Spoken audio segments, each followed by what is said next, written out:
Welcome, everyone.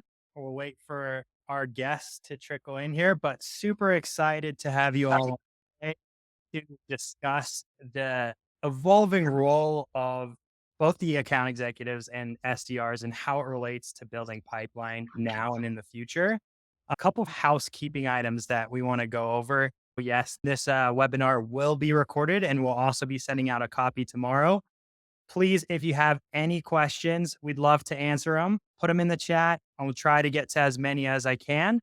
Another thing to note, please check out our docs section in the upper right hand section for some helpful links, including our most recent blog post written by yours truly. Also, please join us next month in March for our next webinar, where we're going to be discussing buying signals and how to leverage intent data to build meaningful outbound sequences. On your screen, you're about to see a quick little poll that we'd like to put out before we get started. So as we wait for people to come in, answer that poll. So you're going to see what types of roles are you hiring for in 2024? And we'll let a couple of the answers trickle in here before we get started and introduce our guests. I'm super excited about this conversation here today. Awesome. Looks like traditional sales for the win. Perfect. Awesome. Let's get started. So I have a few awesome guests joining me today on today's webinar. I have Jessica, Sam, and Ron. So Sam, I'm going to pass it over to you first. Why don't you go ahead and introduce yourself? Yeah. Hi. Thanks for having me, Sean. My name is Sam. I come from the sales enablement space with about 8 years of sales enablement experience or go to market enablement experience nowadays.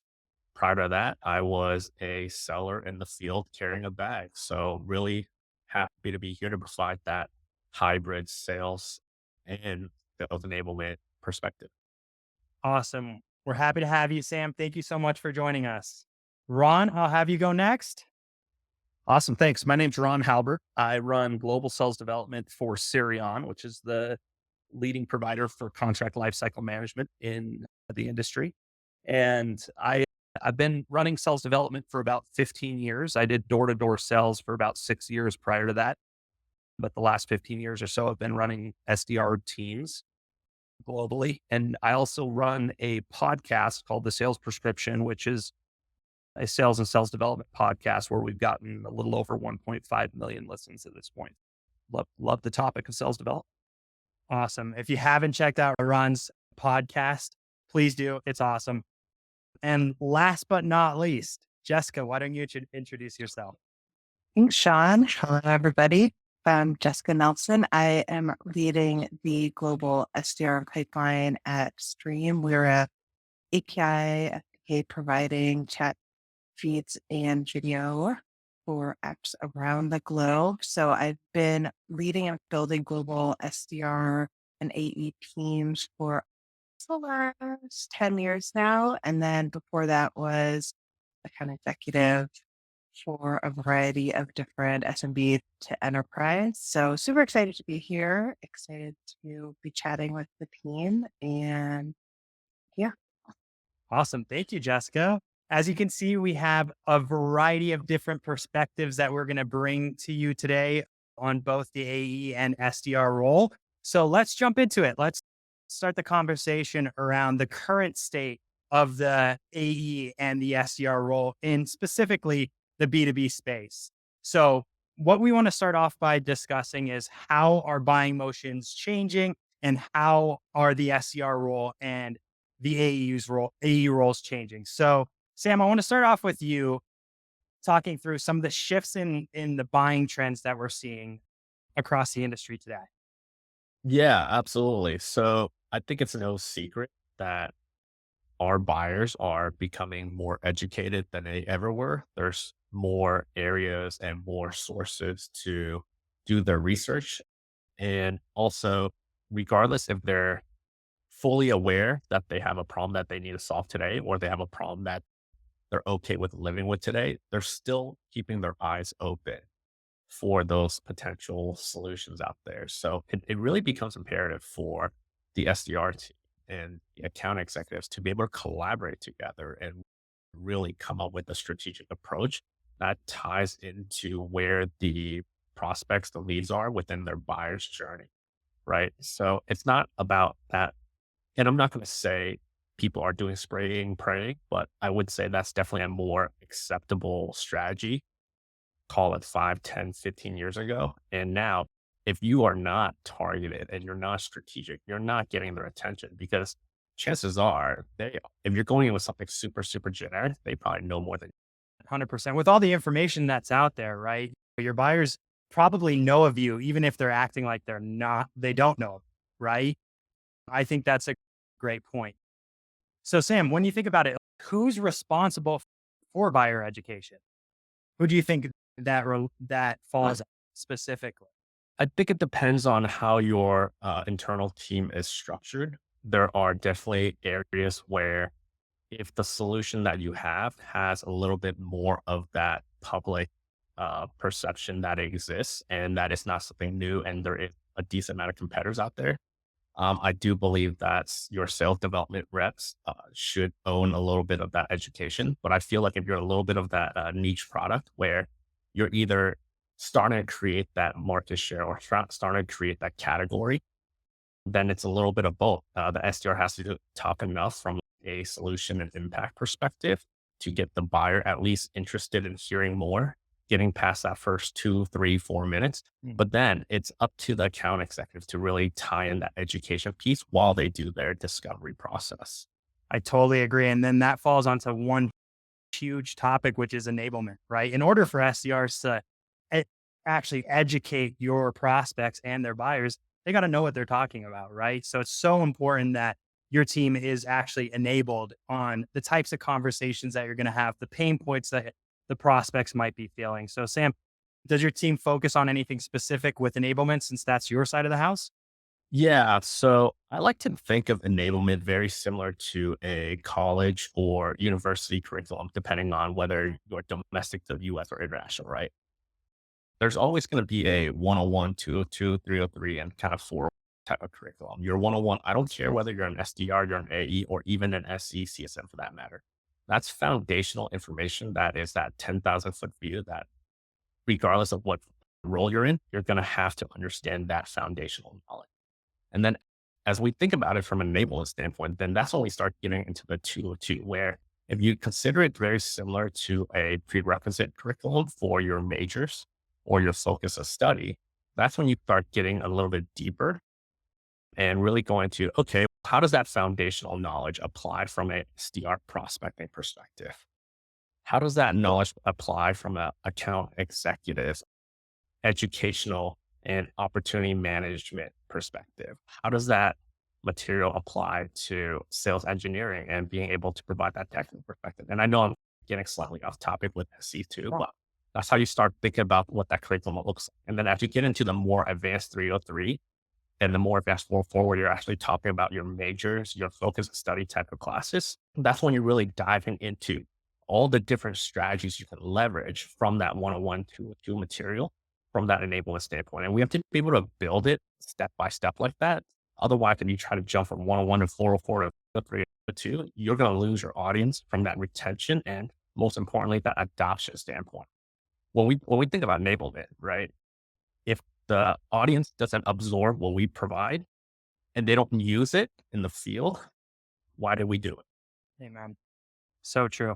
So true, Sam. I love that perspective. I think that's one of the most important aspects of a company to make sure that their SDRs and account executives are successful, right? So what I also want to chat through really quickly here as well is, you know, the alignment between SDRs and AEs. That relationship is so important, you know. So Ron, why don't you tell me a little bit about how you coach your SDRs, you know, at Sirion or at previous organizations on how to manage that relationship with their account executive and what that relationship looks like. Yeah, it's extremely important. And the primary reason for that is because you need to know what the other person's job responsibilities and tasks are. I think one of the biggest ways we set up our reps for failure is by saying, okay, guys, schedule a meeting once a week with your AE and talk to them and find out what they think and what you should be doing. I think we need to get more granular in explaining what should that meeting look like?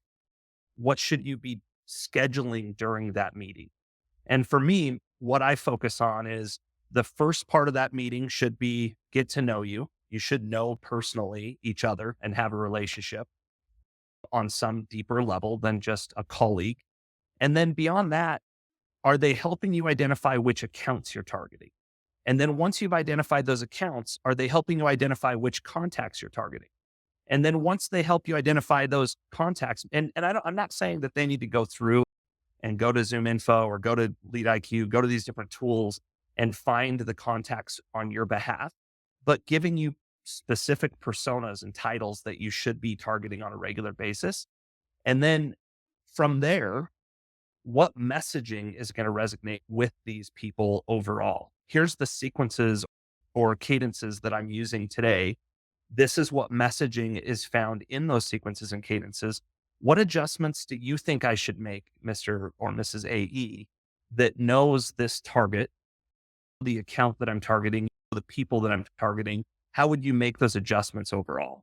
And if you don't outline that's what that meeting should look like, that's not how the meeting is going to go down. It's just going to be a random conversation every week between an account executive and a sales developer that could go in a million different directions from a strategic perspective. And so for me, that's the biggest thing is go with a plan. And if you're an SDR on this call and your leadership team is not putting together a plan, you build it. Don't wait for people to do it for you. Build it yourself. Go build a plan. This is what these meetings should look like with your AE so that they're really a really effective use of your time. And if you're noticing that your AE is bailing on you a lot for these meetings, it's probably because they feel like it's a waste of their time because it's not organized. It's not structured. Never wait on leadership to build that out. Just do it yourself if it's not being done for you, but make sure that it's done and it's effective through the process. I love it. I love it. Just a framework on how to have that conversation on a week to week basis, right? Every team's going to be different, I think is what you're trying to say. Like, and every account executive is different. Every SDR is different, right? But you need to have some sort of framework to make sure that time is well spent because that's going to determine your success as a prospecting group. So I want to ask the group that's on the webinar here today, do you guys currently have a dedicated SDR team in your organization? Just curious to see out there if teams are moving towards more full cycle or if teams are still focused on this strategic partnership, because I think it's essential, that strategic partnership, because I see it as a partnership rather than anything else between the account executive and the SDR. Awesome. Everyone, it seems most people on here have a well-established SDR team. Awesome. So Jessica, I want you to talk through one thing that's really important on top of the framework between the SDR and the account executive is automation and personalization, right? Everyone knows that personalization and relevance is how you get a response today. And can you talk about the impacts on that in terms of a team's success? Yeah. And it's so interesting because if you think about where we've come from a personalization aspect, I can think back to the time where everybody was sending the email, pick one of three choices, third choice, you're stuck under a boulder, right? And we've passed that point where now everyone has access to amazing tools like Scribe and ChatGPT and these ways to really get personalized in what they're saying to people. But now it's in this next place where it's almost come full circle to, if I think back to sending the veto notes, right? And being like so personalized and so handwritten.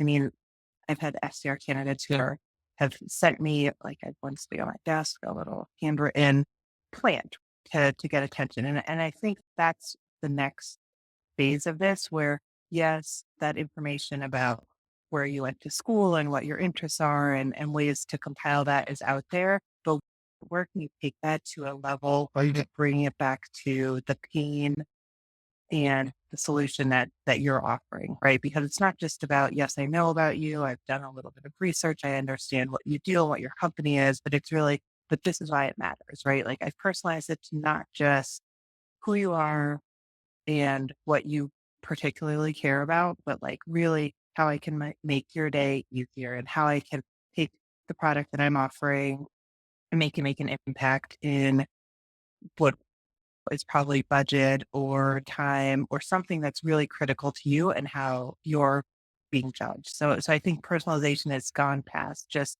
this first level, and now we're really getting into this next exciting place. Exactly. And I think what you're trying to, what you're really saying is people just crave a connection, right? That's what it's really about.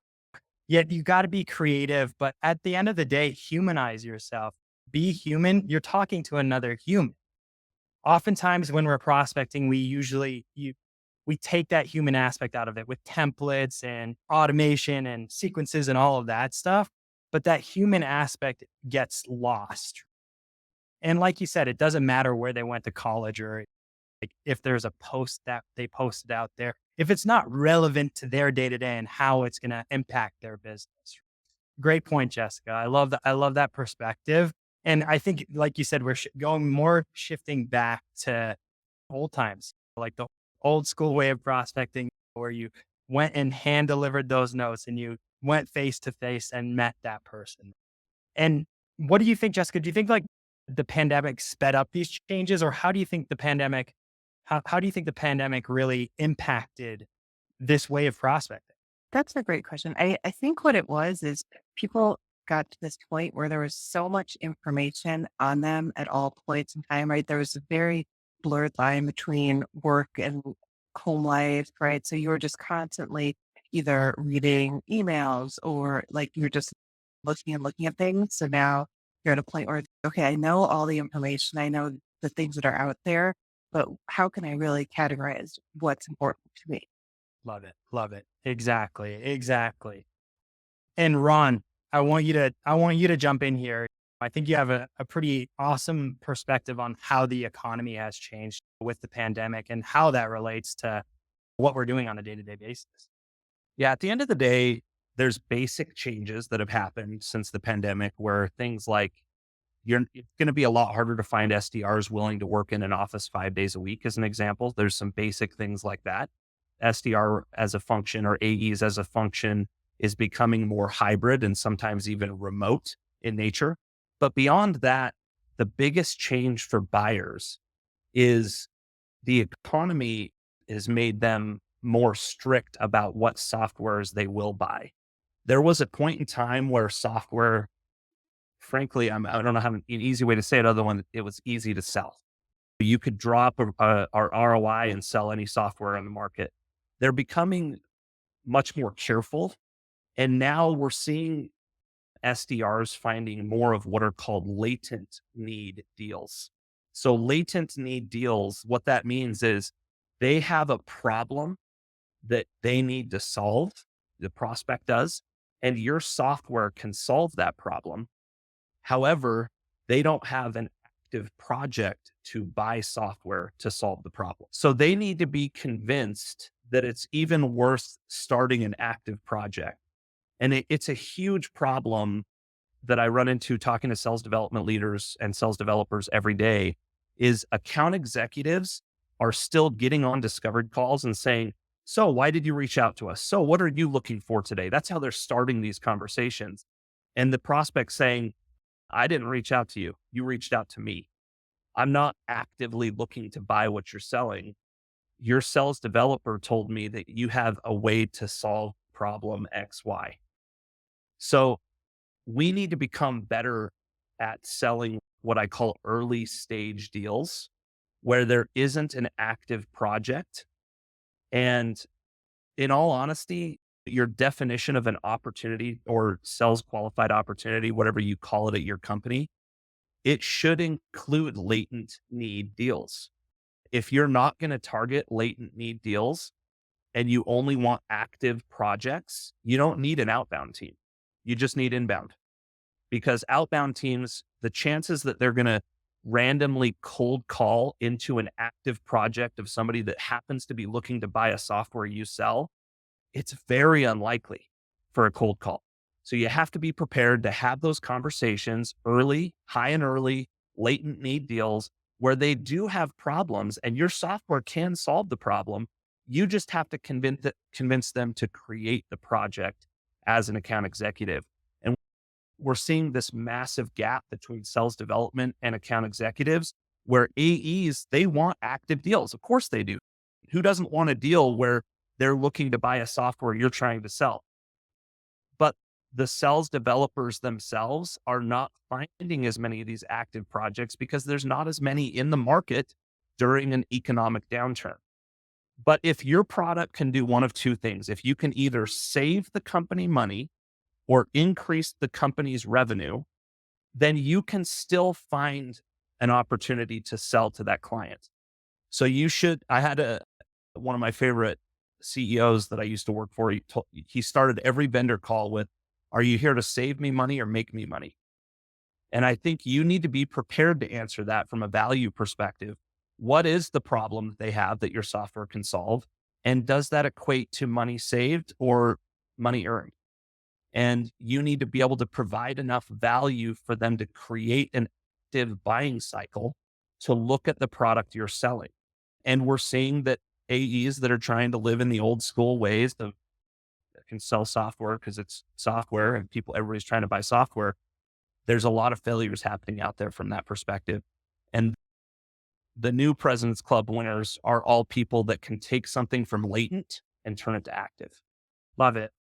I 100% agree. I think I saw a stat out there that only 5% of your buyers are in the purchase cycle. So that means 95% of your prospects are in what Ron is talking about, that latent buying cycle. They don't even know that they need your solution. So I love that, Ron. That's a great perspective. So then when we think about it, and I love to give anyone's opinion, whose job is it after that first meeting to continue that conversation, to drive that conversation forward? And that's part of the conversation you have to have with your AEs and also leadership. Whose job is it to take it from latent and turn it active? If you want SDRs to do it, they can do it. They're capable of doing it, but they're going to produce far less meetings and far less SQOs because taking something from latent to active requires handholding. It requires multiple conversations with the prospect. It requires, in a lot of cases, demos and taking things down the ways a little bit from a sales cycle perspective. I would say at 99% of companies that I know of, that is or should be the role of the AE, not the SDR. But it means the AE actually has to do it. And they can't just focus on active deals that are going to close in the next 2 quarters. They have to think longer term. A year from now, it's going to take me 3 to 6 months to even turn this into an active buying cycle. And then once it's an active buying cycle, then depending on what you sell, you have whatever your amount of time it takes to close the deal. But if you're not thinking ahead, if you're not capable of taking something from latent to active, or if you think that belongs on the plate of the sales developer, that needs to be processed in quota. Like you can't say, hey, your quota remains the same, but now you have to take all latent deals and make them active. That's something that's going to take a lot more time and it's going to produce less overall meetings because they have to hold on to the one prospect that they already booked a meeting for. Yeah, it comes back to the quality versus quantity conversation, right? I think right now it's about quality, right? I think that's what everyone's finding out. Doesn't matter if you can get 10 opportunities if none of them are going to convert, right? You would rather have that rep get one that does convert, right? And So I would say your definition of quality though it varies here because I would say a latent deal is a quality deal if you have salespeople that can actually turn it to active. oh, I totally agree, Ron. Yes. If you only define quality by active buying cycles, people that are actively buying a software you sell, then certainly SDRs can find those. You don't need as many outbound. You can rely on more inbound coming in, or you can ask your outbound team to become sellers and actually take it to an active deal. But quality can be, did I get you to the right person within an organization? Do they have a problem that my software can solve? And are they willing to continue talking to me? We call it role, goal, next step. If they meet role, goal, next step, then the seller has to take it from latent to active. Yeah. It depending on how your company is structured. So I would consider role, goal, next step as a quality deal, but the buying cycle is going to take longer to close those deals. It puts a lot more on the plate of the AE, so forth and so on. Yeah, and I think you're totally right, Ron. So one question that popped into the chat is, does your business adjust the quantity of meetings target to allow for more time to really nurture these opportunities? Anyone answer that? Ron, I think you already talked about this. Yeah, it should. And that's what I'm saying is when I plan with my CRO, I have a fantastic CRO right now and a fantastic CMO that I get to work with every day. And when I plan and develop how much pipeline do you need me to develop for you, we think through what does pipeline mean? What is the definition of pipeline? If the definition is active deals, people that have an active buying cycle, you cannot set a quota of 4 or 5 a month for an outbound rep. It's going to have to be 1 or 2 if it has to be an active deal. If you're saying, I only want role, goal, next step, now 3, 4, 5 becomes more reasonable because you still have to get the right people. They still have to have problems and they still have to be willing to continue to meet with an AE. That's hard to get, but they don't have to have an active buying cycle. The old school way is BANT, right? Budget, authority, need, timeline. How do they have budget when they don't have a project? How do they have a timeline when they don't have a project? Those things don't exist anymore. We still require authority and need.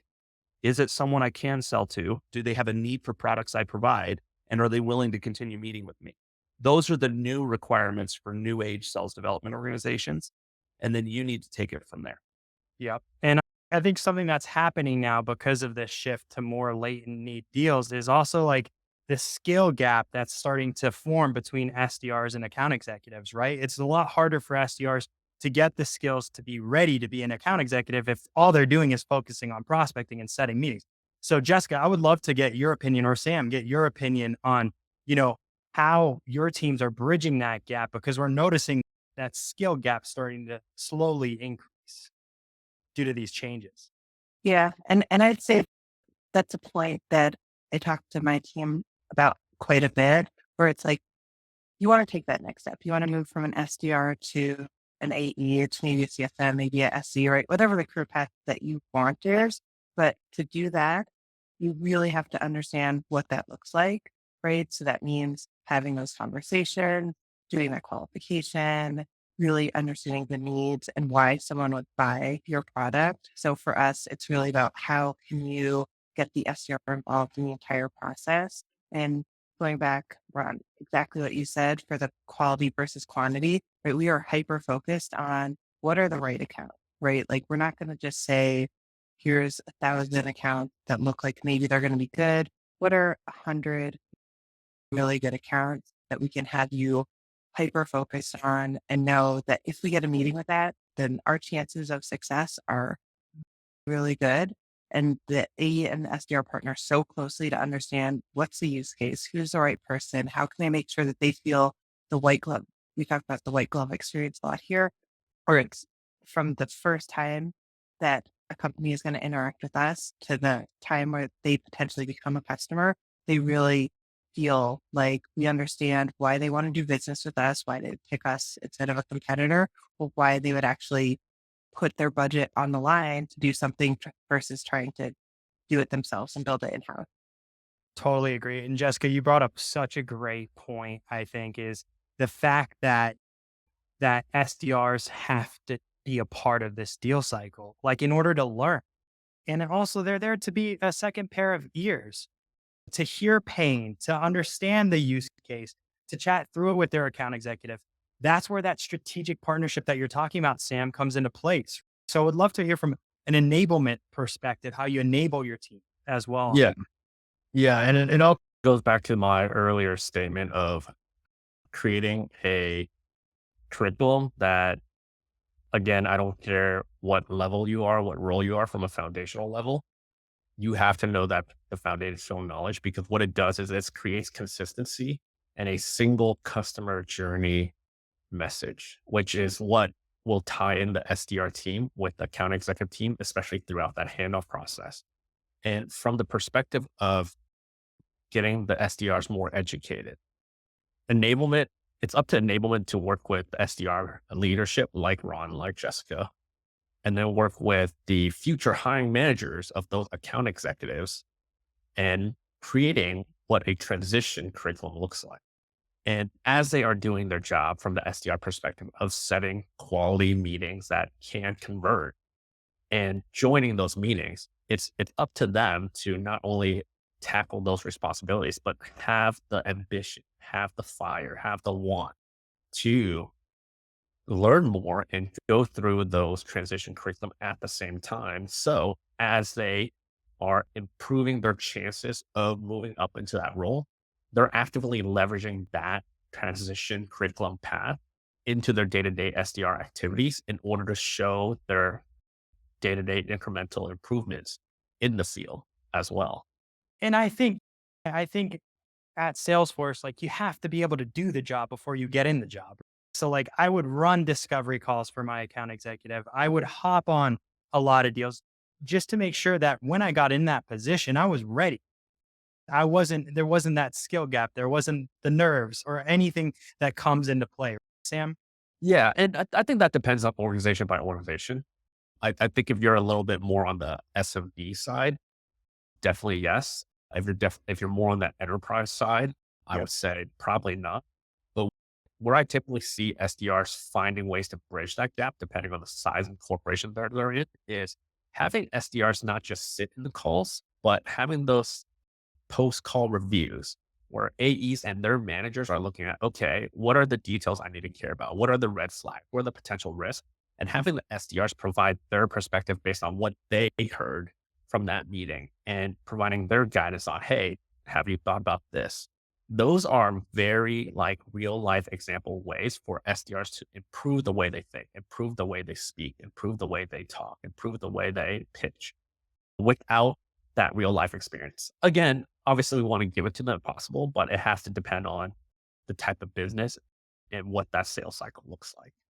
Love it. Love it, Sam. Thank you so much. So let's transition into obviously the role's changing from a lot of perspectives, especially tools, right? How do we believe AI, automation, all these different tools that make SDRs their role faster, more efficient? How is that affecting their job? Anyone can go ahead. Ron, how about you? Have you jump in here. Yeah.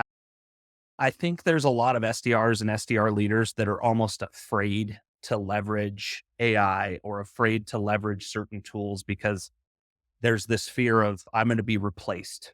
My role will become non-existent. And I always tell my reps, I'm like, if you can't do it better than an AI, then you should be replaced. We can do things better, but we can utilize these tools to be more effective at our jobs. It's all about how many accounts can I effectively work at a given time? And the word effectively work is really important here because I can spam a million accounts and use a sales engagement tool, a lot of them that are out there, to send a million emails to a million different accounts. But am I putting together a real solid cadence or sequence that is going to speak to the specific account and persona that I'm targeting? And how do I get more of those that I can do in a day? When I was an SDR starting 15 years ago, I just had Outlook and I would save my emails in signatures in Outlook and I would have to custom write every email. I couldn't effectively work more than 5 or 6 accounts at any given time because I would have 5 contacts per account and I could only make 30, 40 calls a day because I was manually punching buttons on a phone and I was manually typing emails into Outlook. Nowadays, we have tools that make it so that we can reach out to 4 times that many accounts or 5 times that accounts. I can reach out effectively to call it 30 accounts at any given time because I have a sequencing or cadence tool that helps me know when I should call, when I should email, It's a push button to call instead of typing in the numbers. I have templates as part of my emails. I can utilize an AI to help me custom write those emails within the tool. Now it's not about it replacing me. It's about me increasing my bandwidth, my ability to target more accounts effectively at a given time. Instead of 5 to 10, now it's 30 to 40. And that means I can generate more opportunities because I am casting a wider net, but I'm not casting a net in the same way that marketing does by just mass emailing. I'm still very targeted and I'm still very specific with my reach outs, but I can do it on a grander scale. Love it. Love it. Yeah. And you just said something, replacing me. So Jessica, yeah, I'm sure you get this question all the time, right? Is the SDR role going away, right? Because of all this automation, because of artificial intelligence, right? We hear that all the time. So I'd love to get your perspective on that. And I do. I get that question almost every day. And I'd say it's not going away, but the way I think about it is the SDR model that we know and that the way everyone thinks about it today is a model that I was trying to remember. It was from like 2005. Salesforce came up with it, right? They're like, we've created this thing. It's called the SDR. It's amazing. And we have essentially been using the same model with very small variations over the course of time. And I think that we've come to a point where we can allow people to be smarter with how they do things, more targeted, right? We really focus on having the right list of accounts, right? Because you could spend hours and hours chasing down an account to have someone answer and then be like, oh, there's no way they would ever do business with us. And I should have crossed this off my list weeks ago. So you can be hyper efficient with who you're targeting. You can understand everything about their business. You can understand all the people that you want to talk to, and you can do it so fast, right? It's not like it's going to take you a full day of research per account. It's really going to take you a short period of time. So one of the things that we're focused on is how can we give people who maybe are interested, right?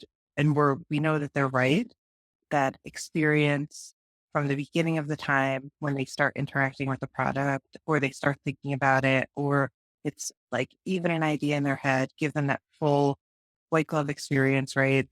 We're trying to get more technical on the front end and then be much more consultative, right? So going back to a time where it's less about, okay, I want to set a meeting with you because I think you're the right person and I think you're a great company, and more about the business need. And this is really why we're working with other companies just like you to solve these exact same problems. And this is why it makes sense for you to meet with us. And you're going to gain something out of this. You're going to learn about how we're helping other companies, and you'll walk away with at least a piece of knowledge. Yep. And I think that you bring up a great point is like all this information that's coming together, for these folks to be able to leverage, right? It's also so important to have that alignment from cross functionally across all the different departments, right? So we're starting to see this rise of account based marketing, right? ABM. So there's also beauty in what we're seeing with all these different tools and all these different technologies that are coming out here.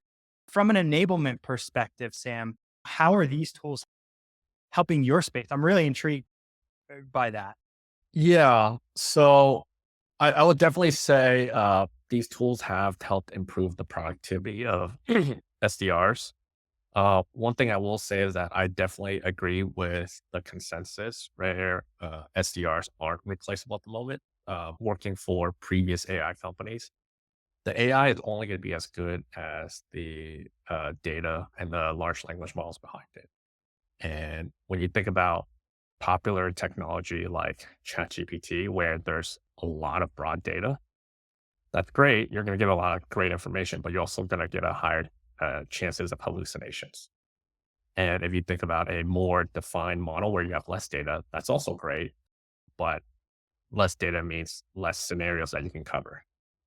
And where the SDRs need to be trained is how do you have the right judgment around how to use the information provided by these AI. So it's going to improve your productivity by helping you create a little bit of that personalization, a little bit of that messaging for you.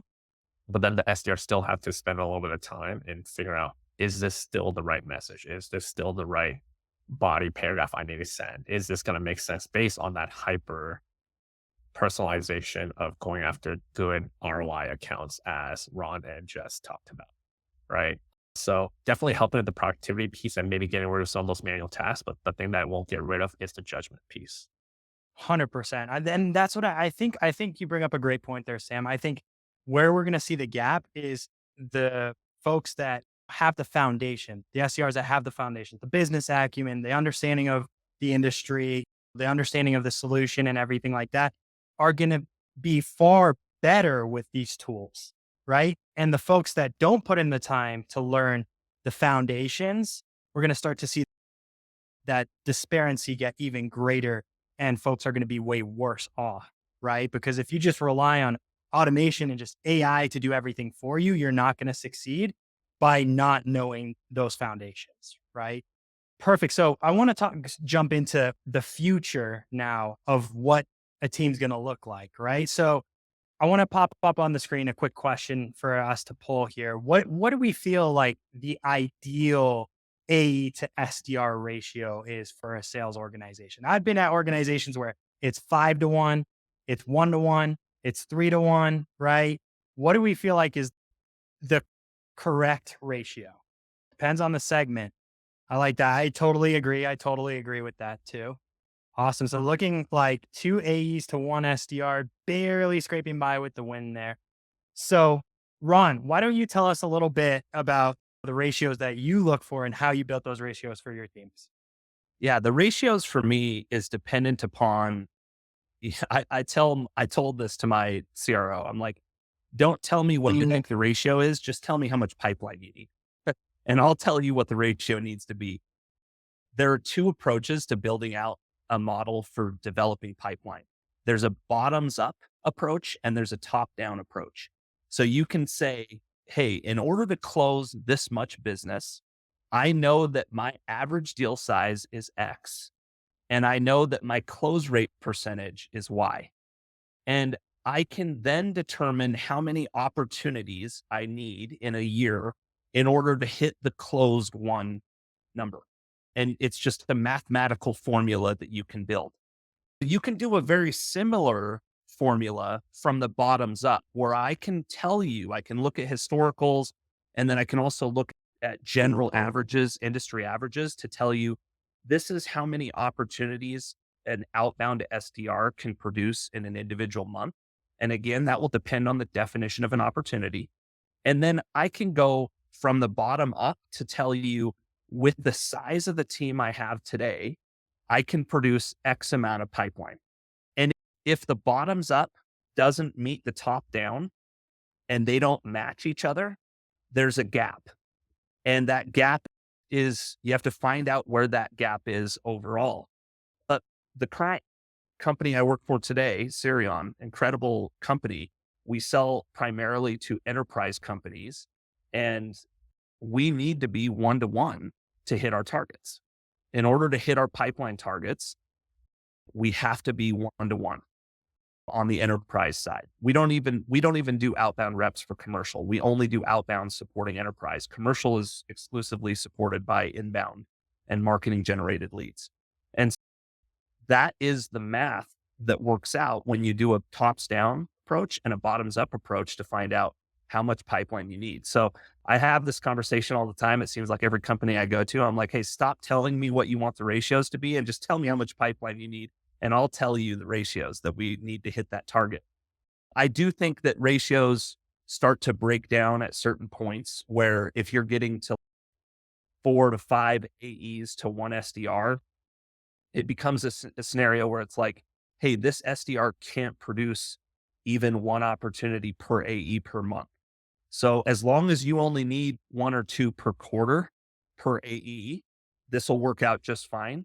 But if your AEs need more opportunities from their SDRs, you'd use the ratio. But that ratio will work itself out in the top down, bottoms up approach as well.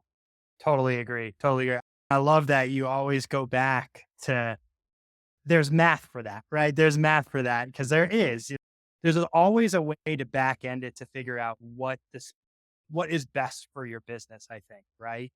So there's one big topic that keeps coming up, and that's when you're building your team. It's the experience, right? How much experience do you require? And I'd love to get everyone's take on this because I think all of us are going to have different opinions on it. What experience do you hire for when it comes down to SDRs and bringing SDRs on your team? And also, do you see that?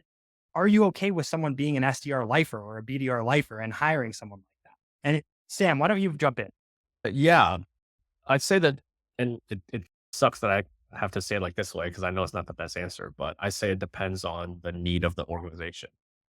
If the sales cycle, the solution, the transaction is on the easier side, the quicker side, I think you can totally take a SDR with zero experience and be able to build out their skills to be able to handle those larger, more complex prospecting motions. But if you are a enterprise only company focusing on, for example, the Global 2000, you're going to want them walking in with at least some of that foundational knowledge we talked about. And of course, we're going to continue to train on those foundational knowledge, but it gives them a little bit more of a head start that they need in order to tackle those type of prospects. But the one thing that I will say is, regardless of the experience that they're walking in with, whether if it's none to some, the thing that I typically look for when I do interview sales development reps, and I've been asked to do this in many organizations, is what is their mentality around more rejection than success, right? How tough is their skin? I think of it very much in the sense of baseball, right? You are considered an amazing baseball player if you only fail 7 times out of 10, right? So the average Right good there. baseball player only fails 8 times out of 10. Is that going to phase you? Do you have the mental capacity to be able to take those odds and still be motivated to go out there? I think that's more important. And then I look at the experience piece second. Love that. I totally agree. I think you're going to lose majority of the time in sales, right? If you're batting 300 in sales, you're a Hall of Famer in sales, just like baseball, right? It's honestly, it's amazing, right? It's one of the very few roles out there that you can fail more than you succeed and make as much money as you can, right? Perfect. So I want to jump into my favorite section, some of our hot takes, right? So I'd love to get our guests' opinion on these different hot takes. But the first hot take we just went over is the SDR role is an entry level position.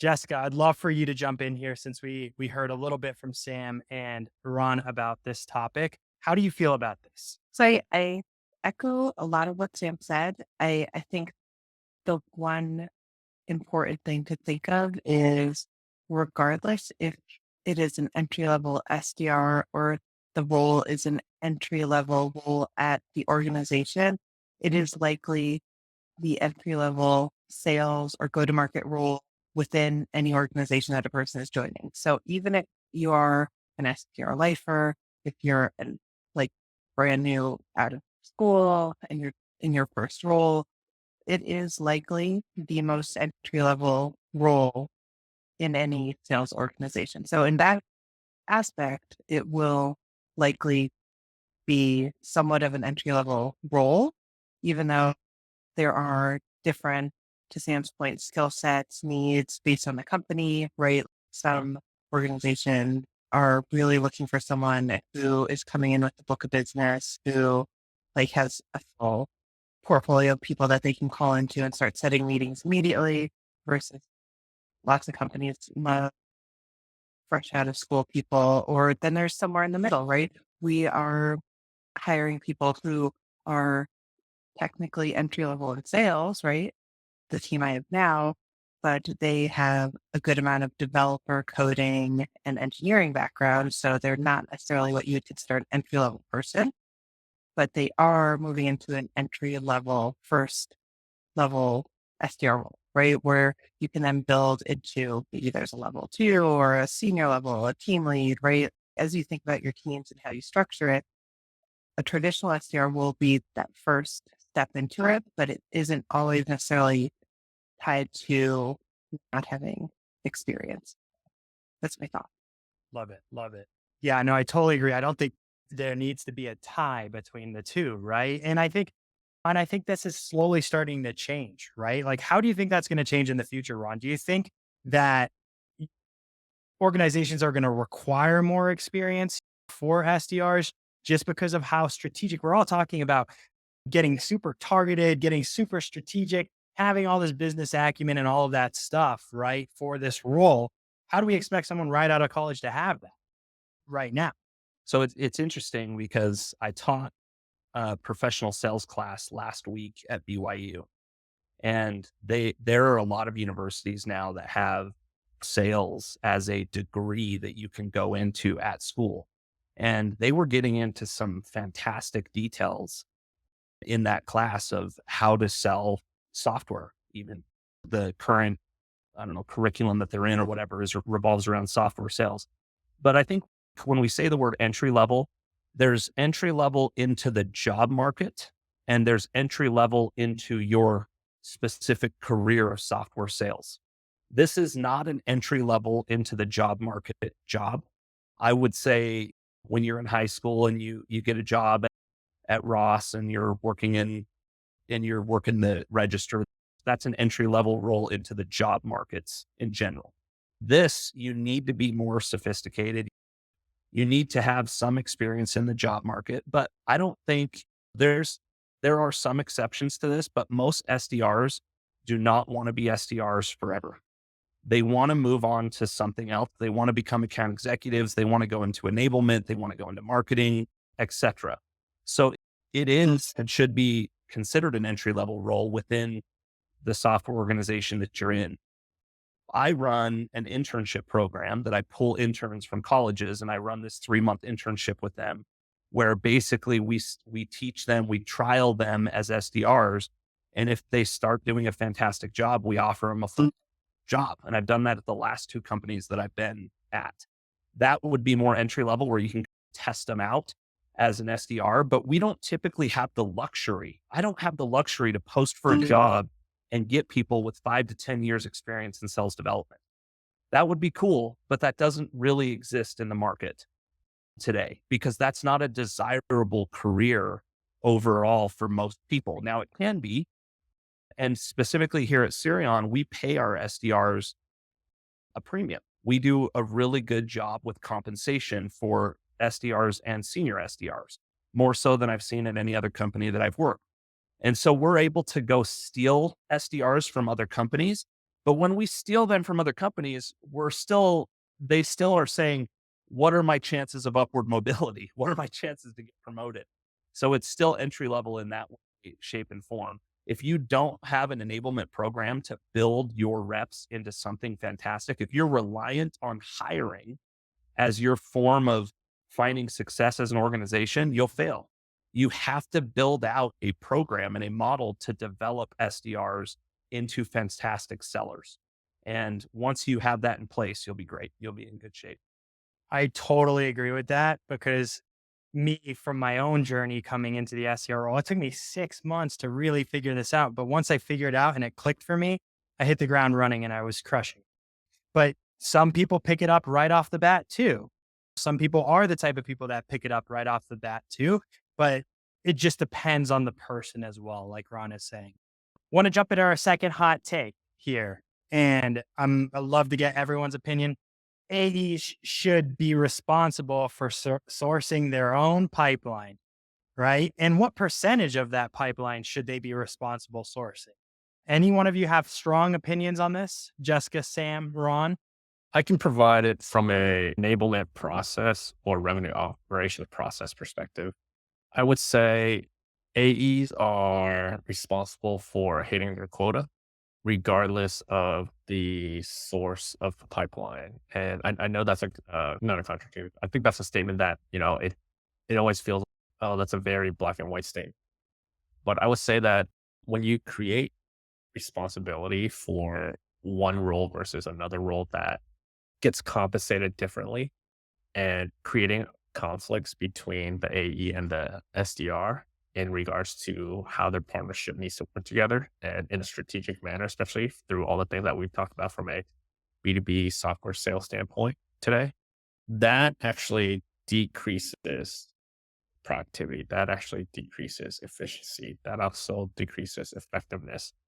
I think that AEs should be responsible for their quota, just like SDRs are responsible for their quota, and how they get there is a collaborative effort, not even just between AEs and SDRs, but AE, SDRs, marketing, and anybody from that top of the funnel perspective. Yeah, I think you bring up a great point. It doesn't matter what the source is. Let's worry about what we're closing and what's driving revenue throughout the business, right? And that's ultimately how every team keeps the lights on, right? So not focus on necessarily the source field in Salesforce, but the actual pipeline itself. I love that, Sam. Another Um, the way that pipeline is produced is the partnership. If I had a perfect scenario, it would be AEs were calling one person at a company, SDRs were calling five. They were jointly referencing each other in calls and emails. They were both prospecting into the account. The problem you get is when you create a rule that says AEs have to source X percentage of their pipeline, it creates competition between the AE and the SDR. They don't want to work together because the SDR is here to make money. They want to get paid. And the only way they get paid is by sourcing opportunities. So if you're going to say, hey, the AE has to source X percentage of their pipeline, I tell the AEs, that's fine, but don't have SDRs help you with those accounts. You go source your pipeline on a separate account from what you have SDRs working. Because what's likely to occur is the prospect's going to respond to the highest level person that reached out to them. They're more likely to respond to an AE, even if it's a result of the SDR stirring up dust and driving conversations in the company, because they don't want to have to be qualified by an SDR. They're just going to respond to the AE outright. And then the AE will turn around and say, hey, sorry, Mr. or Mrs. SDR. They responded to me, so I'm going to take sourcing credit for this. Sorry for your 80 phone calls and 70 emails into that account, but I'm taking credit. You're no longer going to get paid on this deal. It creates animosity between the two. So do you want them to partner together or do you want them to compete? Love it. Love it. And with that, I'm going to close us out here. One last reminder, we've got another webinar coming next month, Signals to Sequences. If you haven't signed up, it's going to be a good one. We're going to be building sequences, talking through signals and how to add them into your messaging. But I just want to thank Sam, Jessica, Ron. You guys were all awesome. Thank you so much for your time, everyone here. I hope you have a great one. Bye.